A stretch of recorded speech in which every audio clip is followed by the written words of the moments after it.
अच्छा सर, हमने लाहौर में देखा भी रिसेंट 15 दिन के दौरान एक ऐसा शहरी था जिसके ई चालान 20 लाख से ज्यादा थे। फिर एक और शहरी हम्म। आया जिसके 28 लाख से ज्यादा चालान थे। तो मतलब ये इतनी इतनी मालियत के चालान हो जाते हैं, तो इसके पीछे क्या रीजन है? इसको कैसे रोका जा सकता है? क्या मतलब एक्साइज के साथ कोई लिंक उस तरह से नहीं है या कोई डेटे में प्रॉब्लम है? ये दो तीन केसेस इस तरह के सामने आए हैं और उसमें एक साहब तो शायद जो किस्तों के ऊपर मोटरसाइकिल देते हैं, तो वो हर मोटरसाइकिल उन्हीं के नाम होती है। अगर उन्होंने फॉर एग्जांपल 500 मोटरसाइकिल या 1000 मोटरसाइकिल जो है इंस्टॉलमेंट्स पे लोगों को दे दी है, तो वो 1000 मोटरसाइकिल उन्हीं के नाम है और उनके जब चालान होंगे तो वो इन्हीं के CNIC के अगेंस्ट होंगे।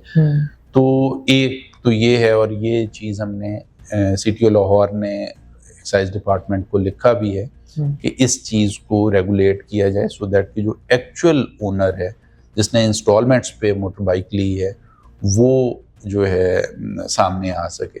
तो जाहिर है वो इसका भी कुछ ना कुछ करेंगे। कुछ लोग हैं जो किराए पे गाड़ियाँ और मोटरसाइकिल देते हैं, तो वो जो रेंटेड व्हीकल है वो चूँकि रजिस्टर्ड उन्हीं के नाम होती है, उसकी रजिस्ट्रेशन उन्हीं के नाम होती है, तो जब ई चालान होता है तो वो उन्हीं के नाम पे बुक हो जाता है।